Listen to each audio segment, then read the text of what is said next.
Pepperoni International. When I was growing up, they were flogging us at that point in time. Yeah. For not being able to write. Right. Yeah. And it's messing up. But I wanted to say this, that when next you see me loud, I'll say hi to her. See, one of the problems we have, one of the problems that we have is peer pressure.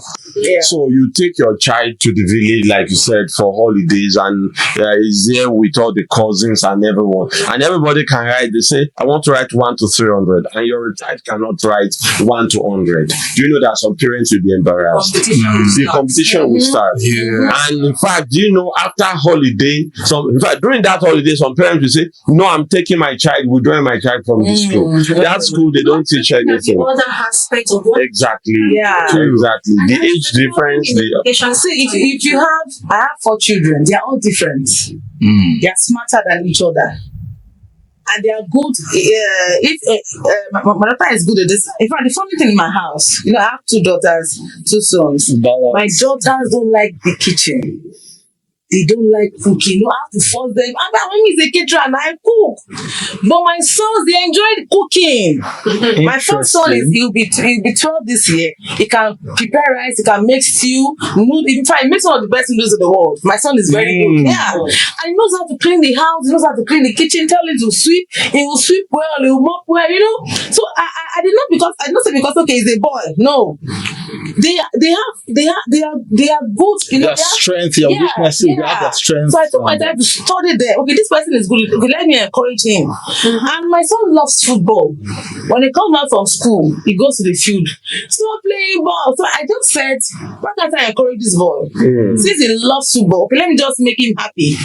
So I took my time, looked for a football academy around, and I found one. Interesting, that's good. So every Saturday he goes to a football. So anytime he's going, my son has to wake him up in the morning to go to school. He's already to say, wake up. But on Saturday, this guy woke up 5 a.m.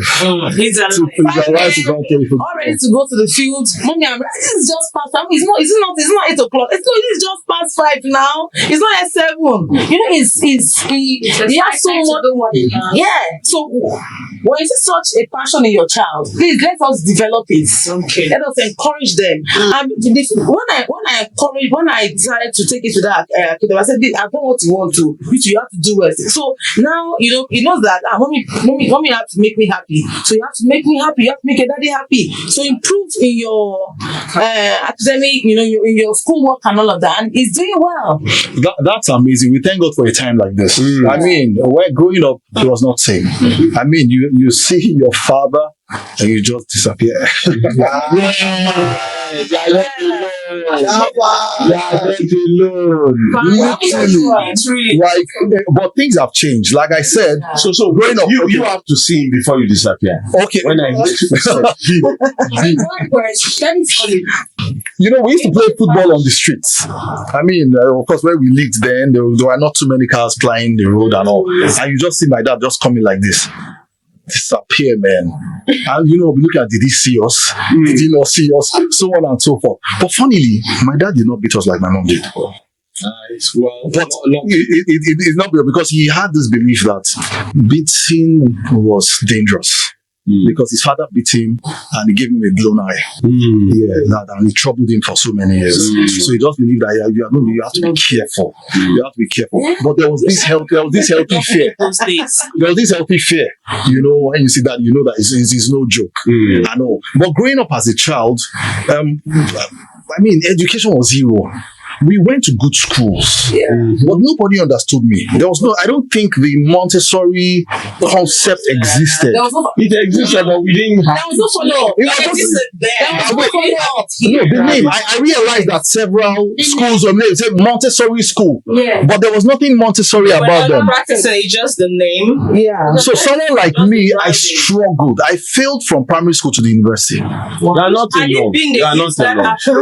You would have been a I also failed from primary school to at least some part of the second. I had 24 caribous in university. You are my senior. Seriously, I was so messed up. Like I was saying, my favorite subject in primary school, secondary school was break time. And if only they could tap into that. Because right now, I am playing. but I'm working. That was a point that would have catch you. That was where they were supposed to.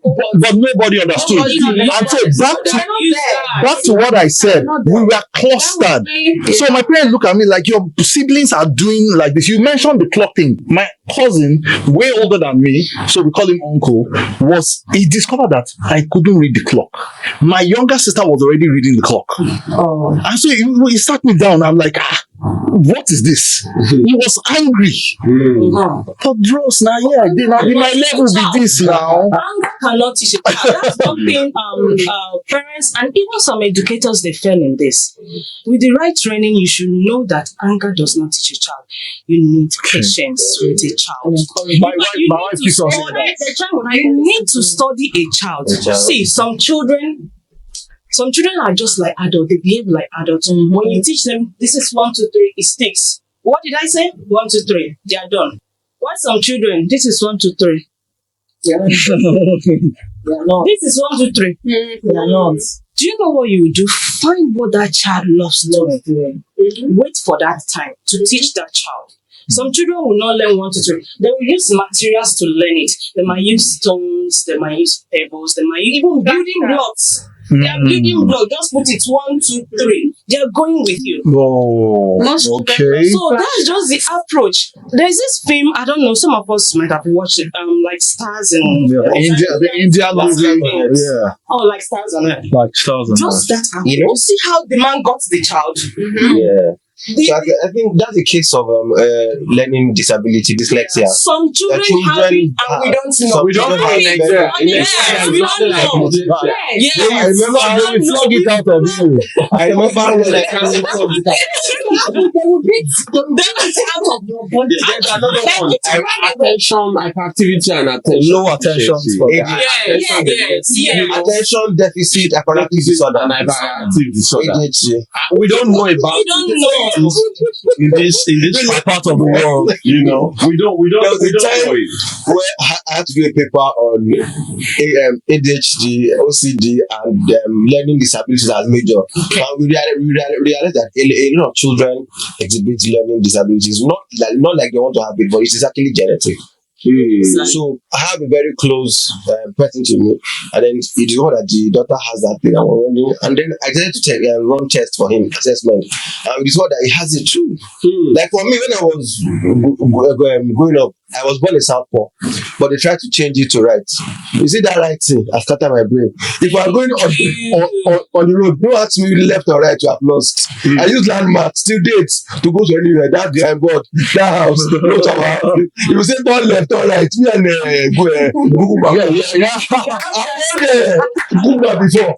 Or tell me language, say turn right. That was I won't get it. Nobody about me. I have a question. I had such challenges too. Until today, it's still same. Yeah, I have a question. How important is any exposure to science, nature, art? You know, how important is it to children education? Development. Yes.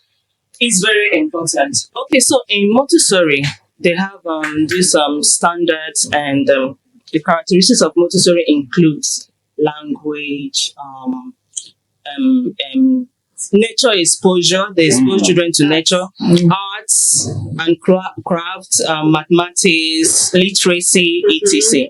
Now you find out that as little as they are, as innocent, as angelic as they are, they will identify things for you. In fact, Montessori is very beautiful. I would say it's one of the best way to teach a child, because number one, the school becomes the home. That's the first approach of Montessori. School becomes home. The child feels like they're at home, so they relax to learn. Now, the educator is not enforcing learning on the child. The child is learning on their pace. The child spends time on any activity they want to take. So they just provide materials for the child. A child wants to see and ask you questions. That's why they are inquisitive. If you are with children, they want to know, what is this? And if they are not expressive to ask you, they'll start playing with that thing. That's why when you keep your gadgets at home, you see children screwing, doing things. They want to know. Use my money to. And don't take it for granted. They actually want to know. And if you tell them what it is, it sticks. Don't be surprised. They feel children are they are mini adults. They are just empty. No need. Feel that vacuum. They are ready to be filled up to the brim. So science plays a very, very good role. You see them being introduced to nature, to trees, to leaves, different types of flowers and their names. They use colorful books. They paint it. They even pluck leaves and paint on it and plaster it on the white paper. They start identifying these things one by one. Identification is the key in motorcycle. Now, watching this program, the average child wouldn't watch this. The average child within this age range. So we are literally addressing parents. So that means parents need to know these things. Yeah. I mean, of course, in this society where people are bogged with their personal problems and challenges, you just realize you just put the child aside. We are trying to get food or put food on the table. You are doing all this one. You know, And a parent came to me once and said, my child is always messing the house with paints. I buy coloring, I buy crayon, she will just draw and paint, and on my wall it will just, I know how many times I've painted my house. I was just looking at her. I said, okay. Mrs. Chibufe, can you guys reduce the way you do play with your artwork in school? My God, this boy he has done his room. He snapped it and said it to me. And I was just like, that was a lucky when I was working lucky. And I looked at her. I said, ma, is that what she's doing? She said, yes. I said, thank God. At least she's showing off our experiments, what we do in class. And he said, madam, I'm telling you, my child is messing up my head. You're telling me she's what's the name of the artist that drew Mona Lisa? Please let this child. Okay, what you will do? Can you please just create maybe like they come up a table or something for him? Just tell him this is your space. Your space. Don't move from here. You cannot stop this child from doing what she's doing. She loves it. That's what she does in class. She's just learning. She's learning. She's learning. Yeah. Parents don't pay attention to children. So by the time I spoke to her, she got back home and she brought what the child drew and paints and came back to, oh, this is crazy. Oh, this is see what Macy drew. Oh, It's paying off. she's becoming happy now. But before she was like, the child is crazy. Why will you be painting? I'm painting my house every day because of you. And you start. So most parents don't understand their children at times. They see it as workload for them. By the time, okay, let's say the child goes there now and pick up something on the floor and start opening it. You want to spoil the remote for me? I'm telling you, my 4-year-old James can pick up my husband's phone. How he got to YouTube, all this YouTube. Oh no, those guys are digital natives. Man. It was even offline. It was offline. It was not online. It was offline. My husband had switched off the data, so whatever. But my son knows how to access YouTube offline music. So he goes in, access it. He was playing, and he was playing. My husband came out. Why did you put on my data? I was just looking at him. Why are you putting on? Did I ask you to put on my data? Don't do that. He collected the phone. I said, no, hey, calm down. Look at it. Is your data on? He said, oh, data is not on. You can walk in. Where is he? Give me the phone. The boy was also looking at the father. Even though he was already. I said, calm down. By the time I look at the phone, I said, it's YouTube. It's YouTube music, offline music. He said, hey, how did he get there? Who downloaded all this? Most parents, there things that children can do. Yeah. So parents should just let their children explore. They call them explorers. I call the children my friends explorers. Let them explore. Most of the times, what limits these teachers from penetrating, getting to know what each child can do in the class is maybe might be population in the class. Population in the class matters a lot. By the time you bombarded the teacher with 20, 30 children in the class, Oh no, we can't. how do you expect? Because Montessori is supposed to be like 13 in the class, so that the teacher can identify each ability, what the child can do, what this one can do. You go around, you check what they are doing one after another, and you identify You can't them. do that for 30 children. Now you have in the system of Nigeria, I have 30 children. You got a Montessori school. I'm just like, Let's use the experience of your child yes. to deal with this subject matter. I mean, the generation of children we're having are digital natives. Of course. They were born into this thing.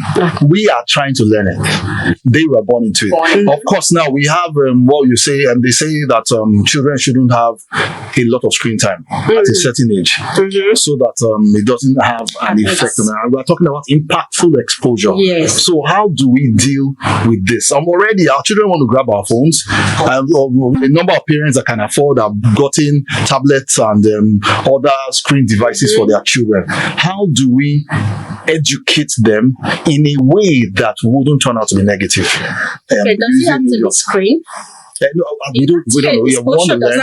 We want to It learn. doesn't have to do with screen all the time. A lot of children have their they have their tablets. I mean, they have it and they just say, "This is mine." Because the whenever I want parents one. want their space.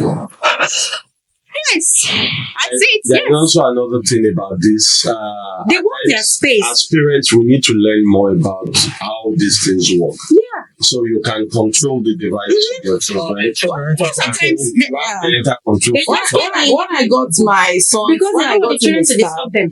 when I got my 4-year-old a tab, and my older son was then he was preparing for his junior. I said, I can't get you a tab now. You have to do for a common entrance, So I got my 4-year-old a tab, and there in the market, I feel no put nonsense for this tab. I want this downloaded on the tab. So I selected what I wanted. So when I got to my son was excited. He was playing with it 1 week, 2 weeks. It was just like, this is just they're repeating the same thing, John. Mommy's phone has this, mommy's phone has that. Then I say, it don't the tab somewhere. It's not using my phone. Why do you want what are you doing with my phone? We have your mommy, the tab is not Because it's already tired of what he's saying. what is it there? Explorer. So I had to take it somewhere else. Okay. Can you delete it? And I didn't know he had to destroy it, in fact, I don't know the head and the tail of the tab now. No, that's what I was saying. Instead of you doing it manually, there is parental control feature on Google. Yeah. So all our Android devices are on Google. I can't drop my phone. No, even his phone, his tablet, you control it from your own phone, from your own general. But I've been strict with my phone. So if they are with my phone, once they hear my footsteps, they will run. Mommy's coming, mommy's phone. No, the point is their own tablets. They don't need to be too restricted, but you are also restricting it. You can set the time when it goes off, when it's locked. You can see what they watch. You can control it from your own phone. So they have access. You don't just restrict them. Otherwise, it becomes uninteresting. They are looking for an alternative. That's why. So parents have to learn how to use all these digital tools. Parents have a lot of work. Based on what we are learning right now, Papi Sam, parents have a lot of work. Sincerely, thinking about it, I realize I have a lot of work to do. A lot of learning, because most times parents are pursuing money. Yeah. Papi Sam, please. Yeah. I don't want us to lose what Sarah was trying to raise earlier, that parents use when they want to have time alone, or they just want to they just pass the tab or device to the child and then escape mode, and then the child then goes to see what he or she is not supposed to see and then play with it. So it's also a thing where parents should not use screen time as an escape for themselves, and then let the child just be there. The screen time to be regulated. If it's just like 30 minutes a day, at least when we're growing up, 4 o'clock, we had the TV you on. was controlled. And then at 6 o'clock, we are finished. Tuesday, next day. So if people have a control time, It's one of the and the one they will close, yes. I want to come so it is necessary and it is controlled, and when they are exposed to it at the right age. So one of my aunties will say that I won't leave my child in a foreign country Scott, we have not introduced it yet. We've not introduced. Yes. Okay. Yes. Please, sir. Yes, sir. All right. So I think there's something important that we still have to touch, which is the area of impactful exposure, exposing traveling with our children, exposing them to other culture and climate. Is it overrated? Is it necessary? for education and exposure of our children. Super necessary. Such that the child is exposed at the right age where they can handle whatever they're exposed to out there, and they can grow. I have an uncle that would say that I won't let my children really stay outside the country by themselves, maybe till when they are done with at least first degree.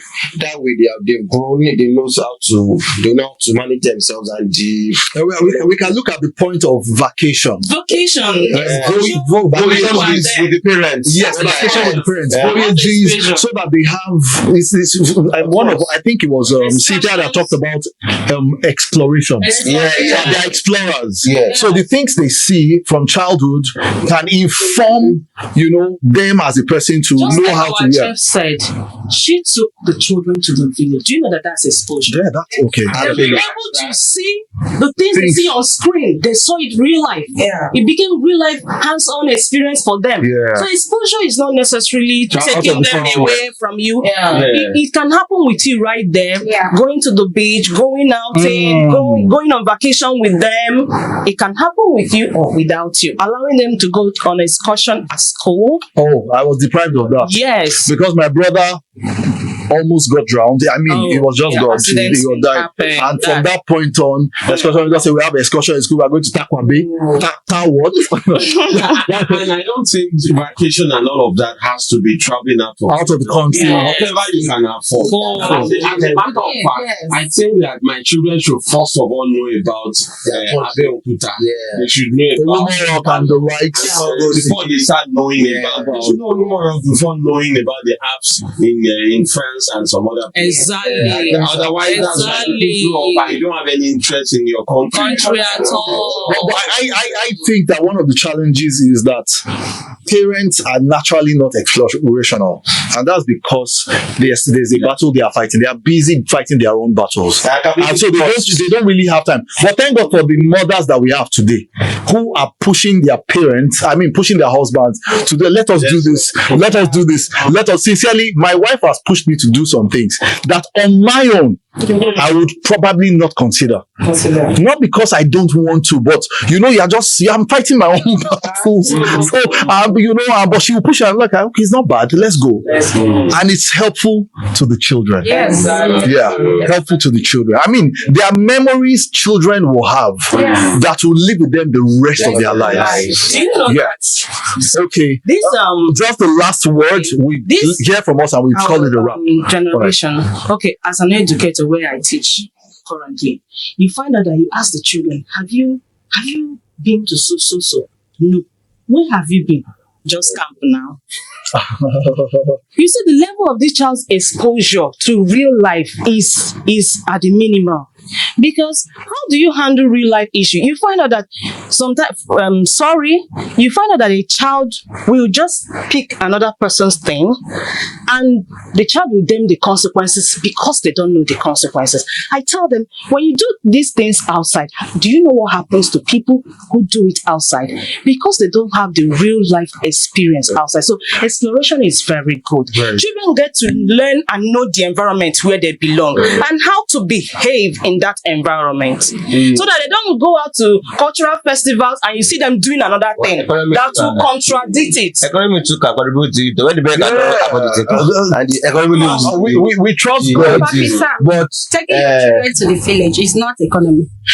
There will be December that people could not travel because they could not afford it. I have people that travel because they can't afford to. I rather send money to them there. The transport money. Papi Sam. Just do what you can do. You don't have to break the bank to take them out. Do what you can afford. There are so many things they can do. We'll be taking this as the last word. Because we're wrapping up right now. You don't have to break the bank because they are traveling out of the country. You have to know when you know you cannot afford this. Do what like reference said. Olumorok is something. Take them there. In fact, they are shutting it down. Now. Yeah, this child has not even crossed your face.